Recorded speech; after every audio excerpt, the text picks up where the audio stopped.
सत साहेब राम राम सभी भक्तों को।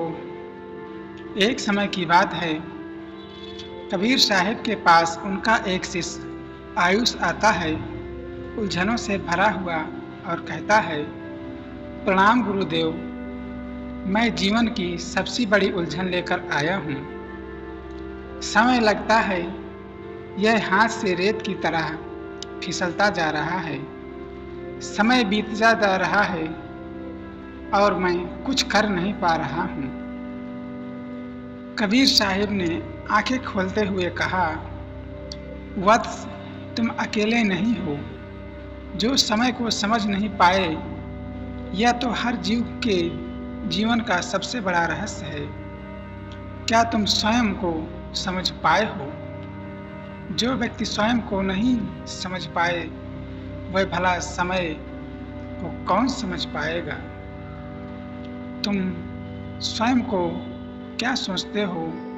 तुम कहते हो मेरा शरीर दुख रहा है।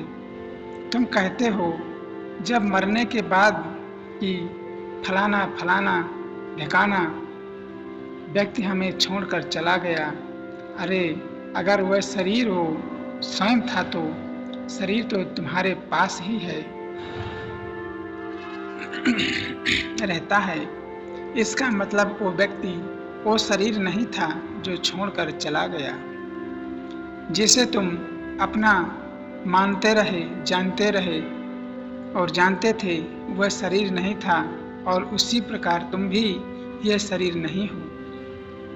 तुम जब जाकर देखते हो, फोटो खिंचवाते हो, फोटो में तुम्हारा केवल शरीर आता है, तुम नहीं आते हो। तुम जब एक्सरे करवाते हो तो तुम्हारे अंदर का सारा ढांचा दिखाई देता है, लेकिन तुम्हारा कहीं पता नहीं होता।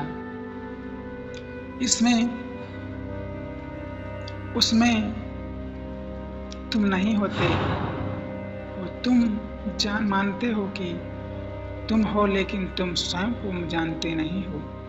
इसी प्रकार यह समय है, लेकिन समय को लोग जानते नहीं हैं। जो व्यक्ति इस समय को जान जाएगा, जो इस समय को पहचान जाएगा, वो स्वयं को भी जान जाएगा।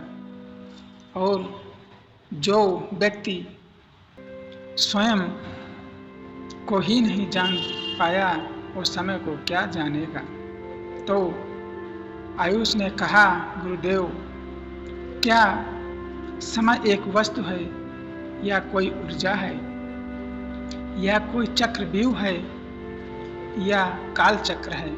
कबीर साहिब ने कहा कि ना तो वस्तु है, ना ऊर्जा है, और ना ही यह एकमात्र घड़ी की सुई है। समय तो वह सत्य है जो बिना रुके चलता रहता है, जो खो जाए तो फिर नहीं आता। पर समय को तो ना देखा जा सकता है, ना छुआ जा सकता है।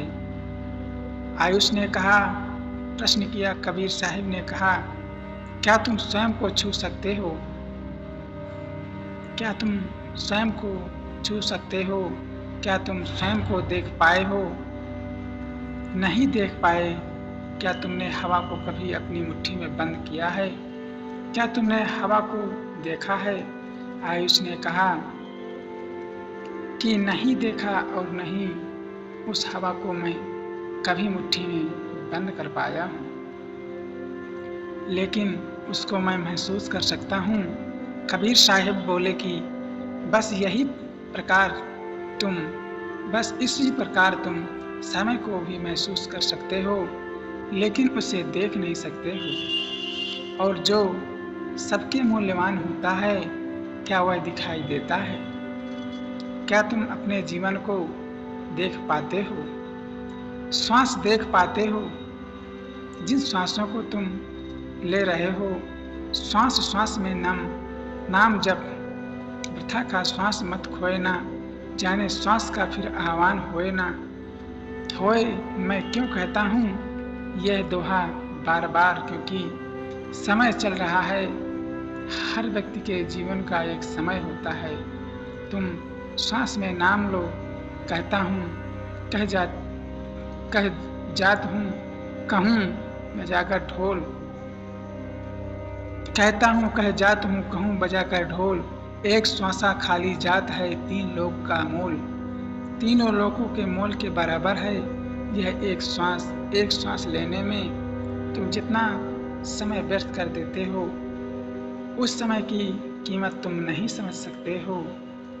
तुम जीवन को देख पाते हो, श्वास देख पाते हो नहीं, ना पर होते हुए भी वह सब कुछ चला रहे हैं।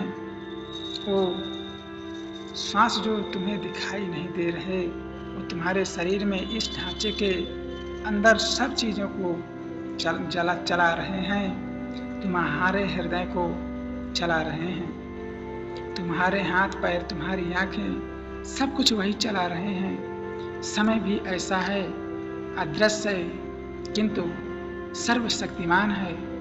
आयुष ने कहा कि सर्वशक्तिमान कबीर साहिब ने कहा कि हाँ, क्या उस समय से बढ़कर कोई इस संसार में हर एक चीज़ समय में बंधी है।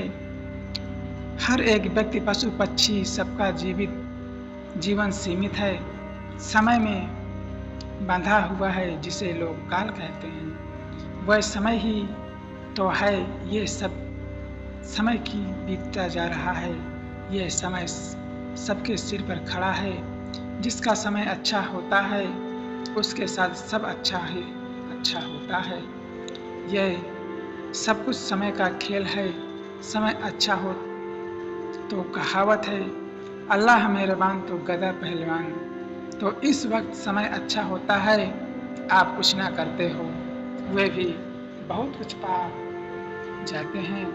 लेकिन जब समय विपरीत चल रहा होता है, आप कितना भी कोशिश कर लें, आप कितना भी कोशिश कर लीजिए, कहते हैं ना कीट ऊंट के ऊपर बैठे व्यक्ति को भी कुत्ता काट लेता है, क्योंकि वह ऊंट ही बैठ जाता है और कुत्ता उसे काट लेता है। तो यह समय जब खराब होता है तब की बात है। वास्तव में समय अच्छा बुरा नहीं है, समय तो केवल समय है। तो आयुष ने कहा कि फिर अच्छा बुरा कौन है, क्या है जो अच्छा है और बुरा है। अभी तो आप कह रहे थे समय अच्छा है और समय बुरा। कबीर साहब बोले कि अच्छा और बुरा होता है तुम्हारे कर्म का कर्म फल। जब तुम्हारे बुरे कर्मों का कर्म फल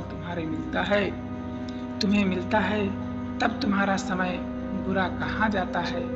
जब तुम्हें अच्छे कर्मों का कर्म फल मिलता है तब तुम्हें कहा जाता है कि अच्छा समय तुम्हारा चल रहा है, बढ़िया समय चल रहा है। तुम्हें याद है कि बचपन वह समय जब ना जिम्मेदारी थी ना चिंता। आयुष ने मुस्कुराते हुए कहा कि हाँ जी, याद है गुरुदेव, वह दिन बड़े सुनहरे थे। खेल, शरारत और नींद से भरी दोपहर, कोई चिंता नहीं, कोई फिक्र नहीं, आनंद ही आनंद था। परमेश्वर कबीर साहिब बोले, और अब तुम्हें समय मिला लौटने का। आयुष ने कहा, गुरुदेव अब तो केवल व्यवस्था ही व्यवस्था है, सुबह से लेकर और शाम तक व्यस्त है, समय ही नहीं मिलता। कबीर साहिब ने कहा, यही है समय की चाल, वह देता है पर लौटता नहीं। सबको समय देता है और लौटने का मौका नहीं देता। वह एक बार जो पल बीत गया वह वापस नहीं आएगा। इसलिए कहता हूँ, हर एक पल को जीना सीखो। हर समय अपने समय पर सुंदर होता है।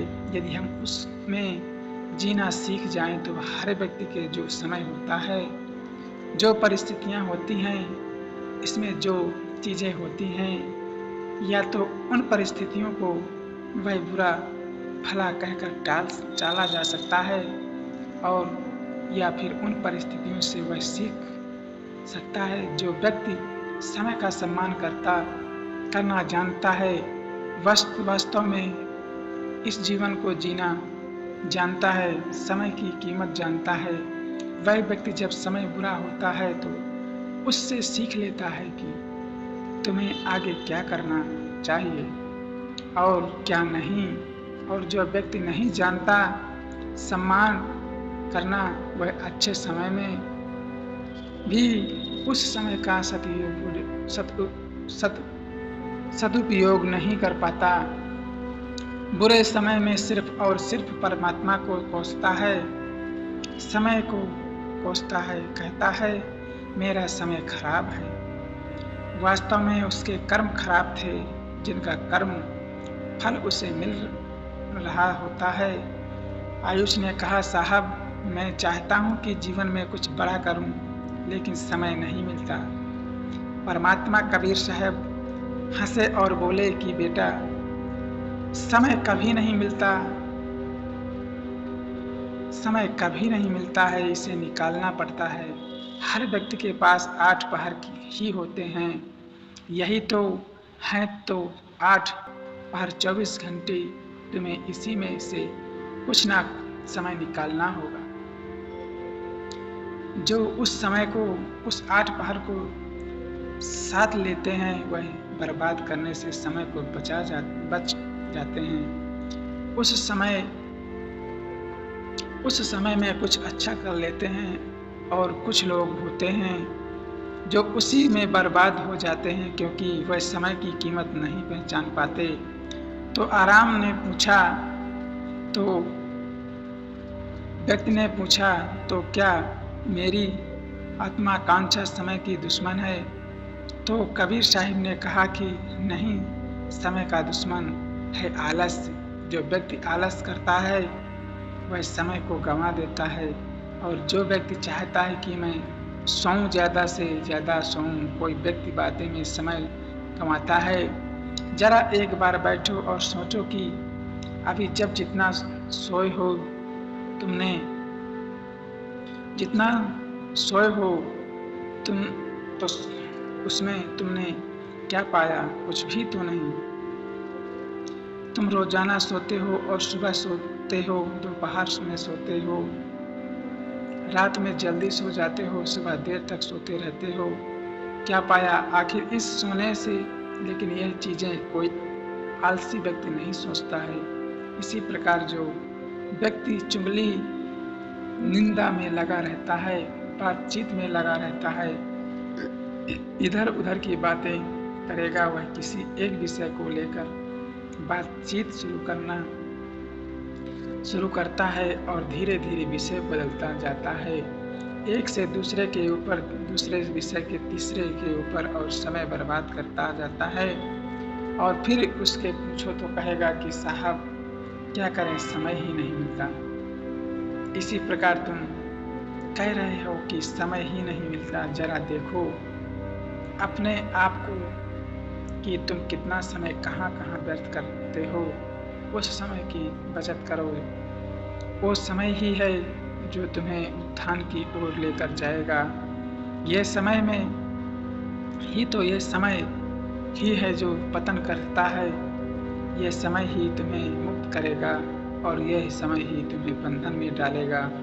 क्योंकि समय से बढ़कर इस संसार में और कोई चीज़ कीमती नहीं है। परमात्मा कबीर साहब ने कहा, काल करे सो आज कर, आज करे सो अब, पल में परले होएगी, बहुत करे तो कब। तो आयुष ने पूछा कि साहब इसका क्या अर्थ है, इसका क्या अर्थ हुआ?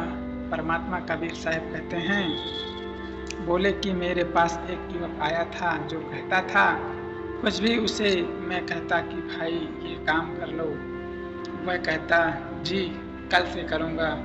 उसको मैंने कहा कि नाम सुमिरन करो, बोले ठीक है जी, कल से मैं नाम सुमिरन करूँगा। उसके बाद उसको जब मैं कहता कि चलो ठीक है, आज जंगल चलेंगे, जंगल में लकड़ियाँ लेकर आएंगे, तो कहता है कि ठीक है जी, कल मैं खुद ही चला जाऊँगा लकड़ियाँ लेने, अब आराम कीजिए। वह हर चीज़ को कल पर लटका था, कल पर टालता था, लेकिन क्या कल किसी ने देखा है? और लेकिन जब कल नहीं आया और मृत्यु उसके सामने थी, तब बोला काश समय लौट आता लेकिन तब समय भी मौन था, क्योंकि बीता हुआ समय कभी वापस नहीं आता। यदि वह उस समय राम नाम जपना यदि वह उसी समय राम नाम जपना अगर शुरू कर देता तो शायद उसके आसपास समय होता।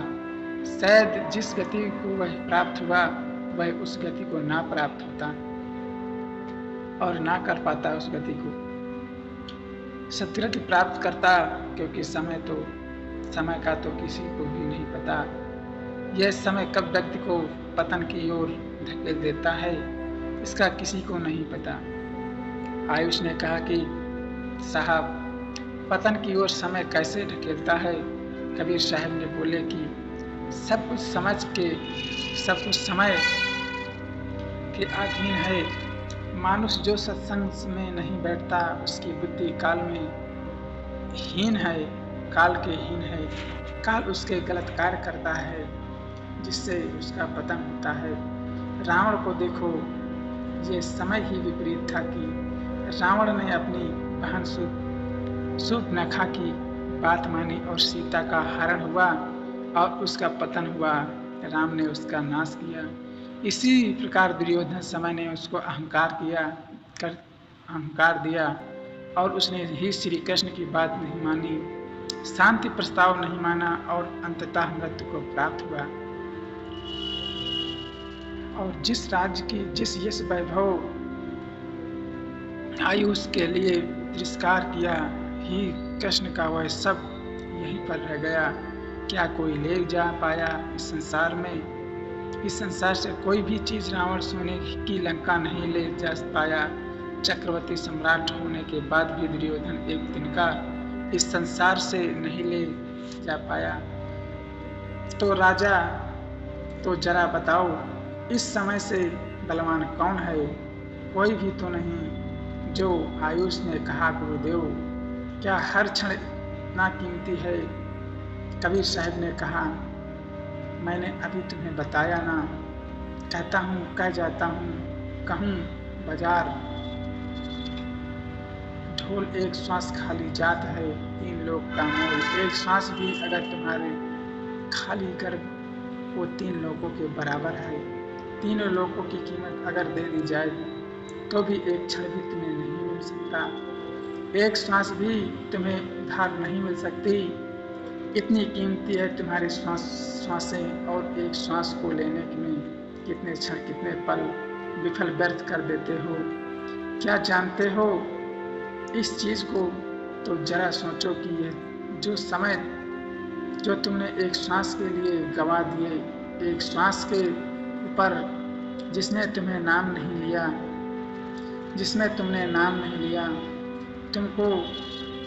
तुमने व्यर्थ कर दिया, तो तुमने कितना कीमती समय व्यर्थ किया।